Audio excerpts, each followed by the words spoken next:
Alright, so today I will be surviving 100 days in hardcore Minecraft as an axolotl. Basically, I've installed a mod that pretty much exactly turns me into an axolotl in Minecraft. I can breathe underwater, I have less HP, and I can even fit in really, really small places. I even installed another mod that makes it so I can have unique custom axolotl themed weapons. I have an absolute ton planned for this video, and I know you guys are going to love every single second of it. So sit back, relax, and enjoy the video. And while you're at it, don't forget to hit that like button, subscribe, and turn on notifications so you don't miss out on any future videos, and let's just jump into it. But before we get to that, surviving 100 days in hardcore Minecraft can be quite time consuming. That's why I like to take my breaks with today's sponsor, Raid Shadow Legends. Now, I'm certain you've all heard of Raid by now. One great thing about their game is their awesome bosses like Sir Galleroth, Guardian of the Arcane Keep. Unless you know the secret, he can be nearly impossible to take on. But if you have any buff activated, he does basically no damage, and defeating him turns out being a lot easier than surviving 100 days in hardcore Minecraft. And surviving all of these days in Minecraft sure keeps me busy, which is why one of my favorite parts of Raid Shadow Legends is how easy and amazing it is to sit back and just play. After strategizing your champions, all you gotta do is turn on auto attack. Then busy people like me can still work on my day job, and my champions get to work all while never actually having to close down the game. Especially, I don't want to miss anything this month. Raid has got absolutely non-stop events going on all month with awesome Halloween themed events, huge awards, tournaments, and so much more. If you've never played, now's the time. And a great way to get started is to click the link in the description, or new players can just scan this QR code for instant rewards like the Epic Hero Chonoro, 200,000 silver, 1 XP boost, an energy refill, and an ancient shard so you can summon any awesome champion. You'll find your rewards here in the inbox for the next 30 days only. So what are you waiting for? Click the link in the description, download it today.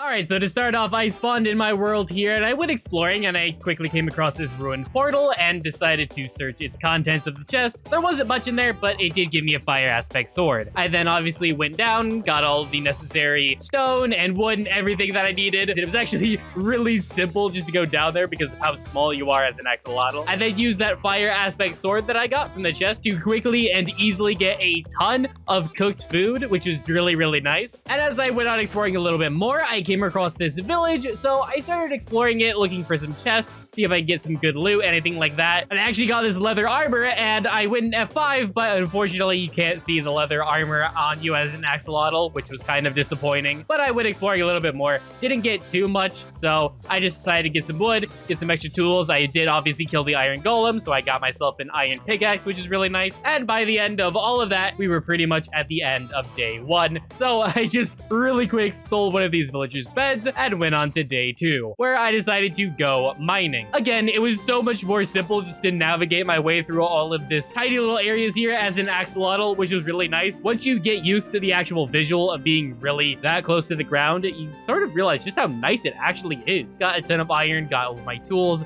my armor. I obviously needed a shield because we had 3 less hearts than normal due to us being an axolotl, which is obviously going to be very troubling in the future. So once I got all that, I went exploring my cave, and I actually came across 2 little axolotls down deep in this cave. So I grabbed one of them in my bucket really quick, and then went searching for a little bit more iron so I can get a second bucket to capture the other axolotl. Next, I decided to actually get some axolotl ingots from this and craft myself a sword allotl from this, which this thing is insanely powerful. It's actually more useful than a netherite sword, and it's made just from axolotls. It's actually insane. I went exploring this game to find some mobs just to show it off, and there you go, killed that spider really easily. It does more damage, and you can swing it faster than any other sword in the game. Next, I really just wanted a bunch of diamonds because I obviously wanted that diamond armor to protect myself a little bit more, so I just went navigating through caves, finding lava, diamonds, stuff like that. Overall, kind of boring, and I'm just gonna skip over most of that. I eventually found a few veins of diamonds to get me up to 15. So yeah, you guys already know what mining looks like. Pretty boring, whatever. So I went ahead and made myself a diamond chestplate as well as some diamond boots, and kept a couple extra diamonds left over. So that way, once I got paper and a book, I could actually make myself an enchantment table as well. For the next few days, I actually decided to go exploring. I wanted to find some things around my world. Once I explored this ocean, I came across a shipwreck, which actually gave me a treasure map for some buried treasure. So that's obviously really awesome. You can get some good supplies from that early on. So I went searching for it. And as you can see, I kind of had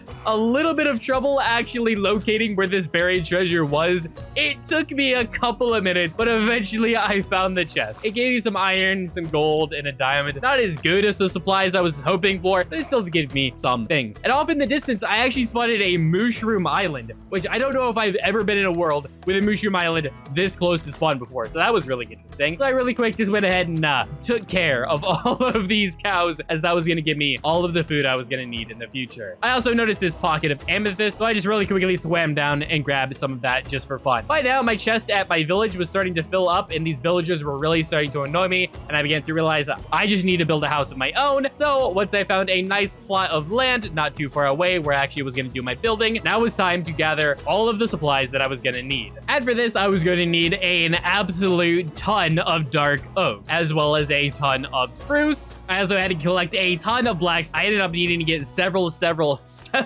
stacks of this, as well as finding and grabbing some more calcite from an amethyst cluster. Once all of that was said and done, this is all the supplies I had to get building my house. Now, it is worth mentioning, obviously, I am a horrible builder. This design is not myself. This house design is something I found off the internet. Proper credit in the description to the actual designer of this. So yeah, I'm just following a tutorial to build this thing. So I went to my area, cleared out all of this dumb grass and stuff, and we actually got to building. And it's worth noting as well that I actually look like a regular person in this time lapse rather than Axolotl, and that's simply because for some reason Replay Mod refuses to view me as an Axolotl and actually replaces me as an actual player model. I tried to fix it for like an hour, but never could. But once it was all said and done, this is what the house looks like. I didn't actually add like any decorations to this house whatsoever because I didn't have the supplies nor time to do that right now. So for now, I just built the bare basics and I planned on actually decorating it in the future. So this is just me exploring it. My favorite part of this is having an actual axolotl kind of aquarium built into it. And obviously upstairs as well is where we have our bed, our furnaces, a little bit of extra storage,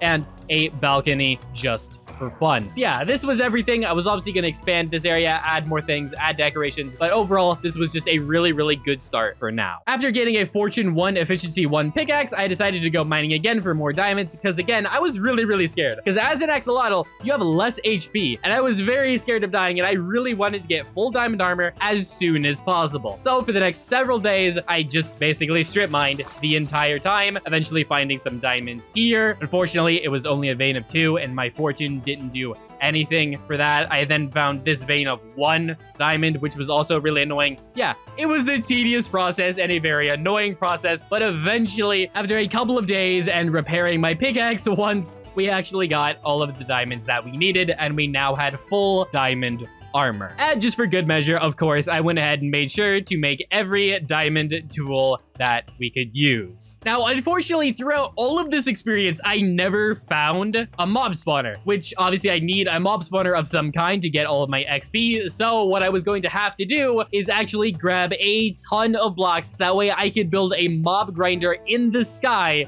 to get all the XP necessary. So after getting several stacks of birch, I then went just outside of the area of my base and started towering up. And this is a design that I built many times on camera before, so I'm just gonna skip over it. Basically, you know, this is the spawning platform. The mobs get messed up because of the trapdoors. They fall in the water, they fall down, yada yada. Super simple design, really. They fall down, they're one hit, and there you go. And the entire thing is built in the sky, so that way the only mobs that are in my render distance that can spawn is in the actual mob spawner and not on the ground or anything like that. And speaking of mobs spawning on the ground, all of these mobs spawning around my house was really annoying because it meant I could not get any work done at night. I could only work at day. So I figured this was the perfect time to actually go ahead and build a giant fenced area all around my house here and then light the area up so no mobs could spawn in our radius. Overall, it was just a super simple fence design that I came up with where I could go under it because I'm an axolotl, but nothing else could go under it or above it. I then spent the next day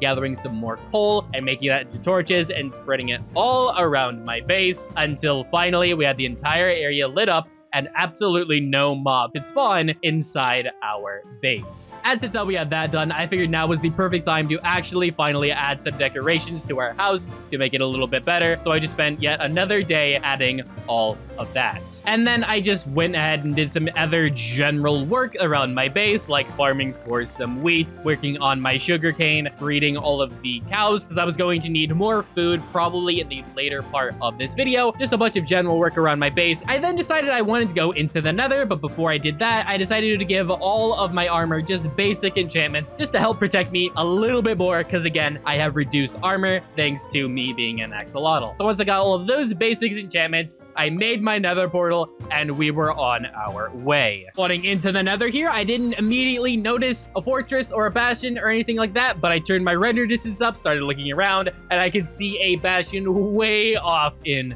the distance. So I quickly grabbed a few ender pearls to help me travel, made my way over there, and unfortunately for me, this is actually a horrible bastion. At least I think it is, because I went searching through it and I could not find like any gold blocks in this entire thing, and so I just got bored and left. Off in the Crimson Forest, I actually did come across another fortress way off in the distance, so I slowly but surely made my way over there, started killing some blazes, eventually found some chests with some pretty good loot in it. In this one chest, I actually got diamond horse armor and a saddle, so that was really awesome. Once I got back to my base, I would be able to tame a horse. I then decided might as well just grab all of the blaze rods I would need in the future, so found this blaze spawner, just hung around a little bit, killed a bunch of blazes, you know the whole deal. Once that was done, I wanted to explore some more. I was really hoping to find, you know, an actual bastion with some actual gold, stuff like that, until eventually, once I got the high ground, I spotted a second bastion. And this bastion was much better. As you can see, we immediately have already got a gold block. We've got a bunch of guardian piglins here. I went ahead and took care of all of them, started looting all of the chests. And right here, I thought these guardian piglins couldn't actually make their way up to me, but they could, and they dealt massive damage. They almost killed me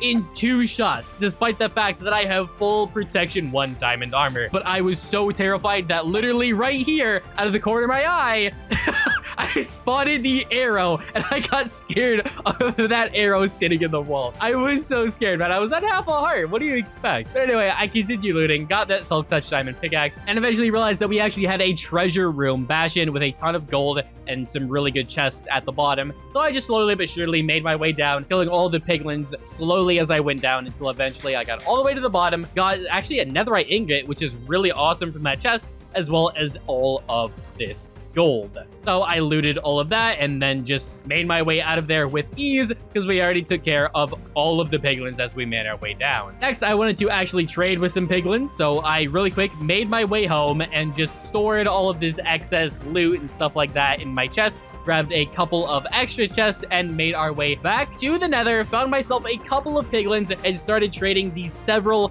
stacks of gold I had with them. All in all, the process took quite a while and actually gave me some pretty good loot. We got ourselves 16 ender pearls, as well as a ton of other supplies, potions, arrows, all of that. So it was definitely a worthwhile experience. And obviously, since how I got that saddle, I decided to tame a horse, and this horse is insane. It moves so fast, it jumps so high. I swear it's literally the best horse I've ever tamed, and it's the best horse ever in Minecraft, to the point where I could literally just jump on the roof of my house with ease. So since now this is the greatest horse ever, I decided to name it after the greatest sports player of all time, Wayne Gretzky. So say hello to my new horse, Wayne. Since how I nearly died from those piglins, I really wanted full level 30 enchanted diamond armor, but unfortunately I didn't have enough books to make that happen. So I decided to go mining for just some diamonds right below where my sugarcane was growing, so that way I could get some extra diamonds and I'd be close enough to the sugarcane so it would grow, because I was near enough while mining for all of these diamonds. So after like 15 minutes or so, I did manage to get myself a few extra diamonds, and the sugarcane grew just enough to the point where I could make the 5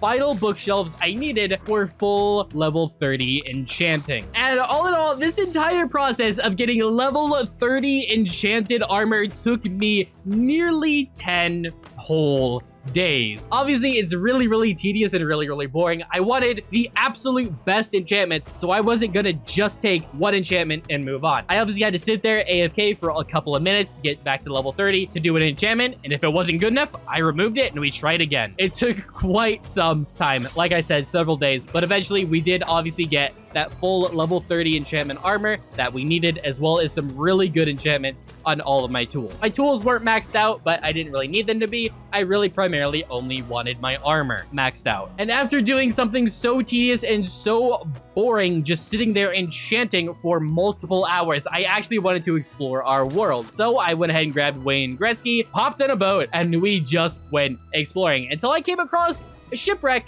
that wasn't a shipwreck, which I didn't know was possible. I don't know if this is a glitch or if this is an actual structure that spawns, but yeah, our shipwreck was above water. So I went ahead and looted these chests. They didn't give me too much other than a buried treasure map. I went ahead and went to that, but I mean, I'm already so far advanced in the game that the loot that this gave me really wasn't worth it that much. I went exploring some more until I found this sand temple, which, interesting enough, there was actually a mob spawner interrupting this desert temple, which is something I've never seen before. I didn't know it was possible for a mob spawner to be that far above Y0, but by far, as you can see, the best thing I got from this was obviously the enchanted golden apple, the rarest thing in Minecraft from that desert temple. I went exploring some more, found a second desert temple. Unfortunately, no mob spawner connected to this one, and the chest gave me worthless loot that's not even worth showing you. I went exploring a little bit more until I found a third desert temple right next to a pillager outpost. This desert temple also gave me garbage loot that's not really worth showing you, and I didn't even bother looting the pillager outpost because this thing never gives you good loot anyway. I feel like their existence in Minecraft is pretty much pointless other than for bad omen effect. Yeah,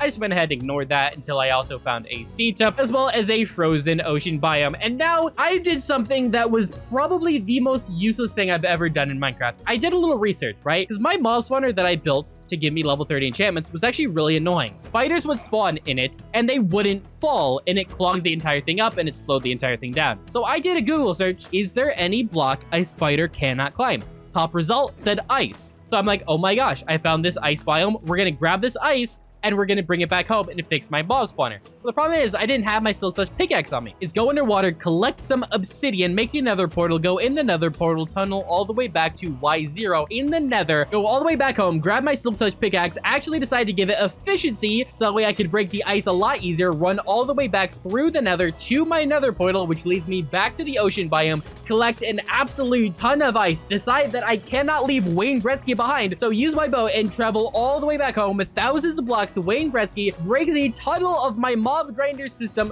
replace it all with ice, only to later realize that spiders can actually climb ice, and the top result on Google was not an answer, it was literally a suggestion thread that spiders should be able to do that. So I did all of that for literally nothing. Spiders can climb ice.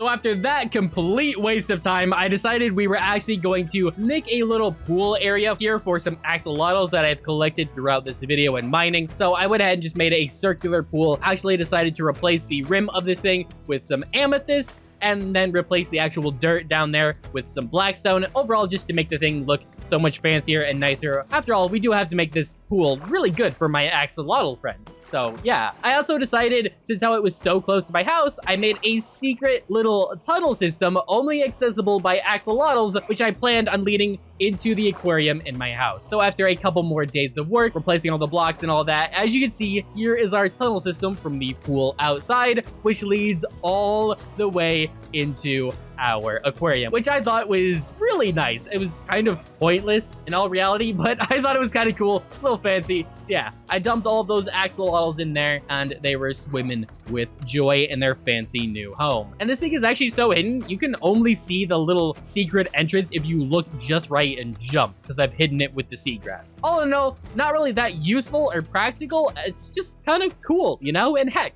that's what Minecraft is for. You don't always have to be practical in Minecraft. Just have some fun and do some things that you enjoy. That's what I decided to do here. But by now, it was time to actually be practical again and do something useful. And I decided I needed some mending books. So I went to a villager, broke and replaced a lectern until finally, eventually, he gave me mending. But he wanted 36 emeralds? For mending? No, that is the most I would have ever had to pay for a mending book. So I'm like, heck with that. I left, I found a new villager, started placing and replacing a lectern again, hoping for a cheaper price from this villager. But this villager wanted 30 emeralds. Like, are you kidding me? I think in my main hardcore world, I can get mending book for like 12 emeralds. Like, what's happening here? But I already spent so long doing this. I'm like, all right, heck with it. I traded some sticks, got some extra emeralds, and we got the 1 mending book. I really only needed 1 mending book for now, just to put on my pickaxe. That way I could go to the nether and mine out a ton of netherite so I could replace that. So I'm like, all right, this is fine. We'll just get the 1, put it on my pickaxe. And since I had that done, now is the perfect time to go mining for some netherite.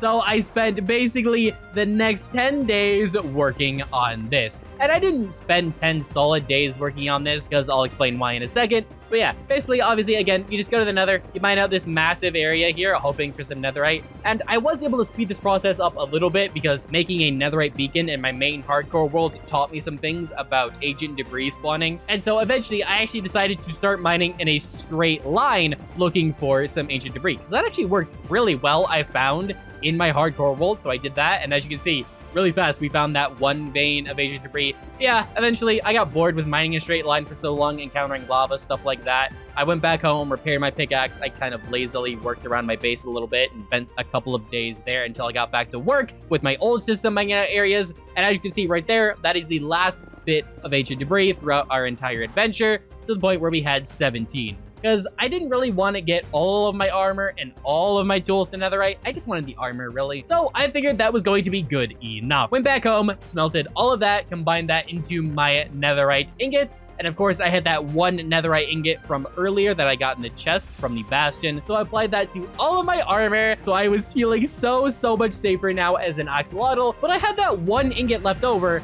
And so I sat wondering, what should I do with it? Until it was obvious what I should obviously do with that 1 last piece of netherite. So there you go. Full netherite armor and a netherite farming tool. Once that was done, I actually didn't have anything else planned for this video, and I finished a bit earlier than expected. So I just sort of hung around my base for the next 5 or so days, just farming some cows until eventually creating a flame sword. That way I get myself some cooked food. I also worked on some other farming, decoration, and basically just AFKing, waiting out the days. I apologize for that, but again, I ran out of ideas on what to do until eventually we were close enough to the point where I could finally close this video out and head our way to the stronghold. So I grabbed Wayne Gretzky, I grabbed my lead, I hopped in a boat, and we made our way towards the stronghold. Most of it was over water, unfortunately, so I couldn't use Wayne Gretzky that much until eventually we hit land and the pearl went back towards the water. So I started narrowing it down until eventually we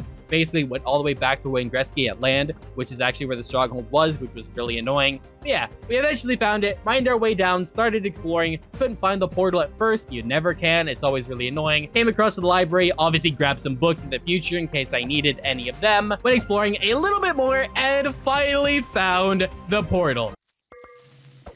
And nearly everything was ended in that instant by that 1 creeper that I did not hear until it was almost too late. But yeah, made the rest of the Eyes of Enders that I need, plugged it all in, and we were good to go. Until on day 99, we are ready to battle the Ender Dragon. And I'm kind of embarrassed to admit that I missed this many bow shots. Usually I'm really good with a bow and I'm pretty accurate, but I swear to you, being 1 block tall legitimately messes with your accuracy. Like, you have it ingrained in your brain and in your muscle memory where you need to aim, and then just shifting you down 1 block made the entire thing that much more annoying. But eventually, we took out all the towers, fought the Ender Dragon, she flew away. I started hitting her with the bow until something weird happened. She actually decided to perch, like, immediately after she flew away, which I don't think I've ever seen an Ender Dragon perch that fast after they just flew away. Yeah, I did a ton more damage until she flew away, but it was only a couple more bow shots until finally we took out the Ender Dragon. Obviously went ahead and grabbed that torch, so that way we could grab the Ender Dragon egg. As always, got to make sure you go ahead and grab that. Grab all of this XP, and we made our way into the portal. And fortunately for me, I actually had the wherewithal to use a bed to set my home position right where Wayne Gretzky was, so that way I wasn't actually back at home alone. I could spend this final sunset on day 99 with good old Wayne Gretzky. And that officially brings us to day 100 in hardcore Minecraft as an axolotl. Thank you all so much for watching. I hope you enjoyed this video. If you did, please be sure to hit that like button, subscribe, and let me know down in the comments if you want to see 200 days in axolotl. Until then, I hope you guys have a great day, and I will see you in the next one.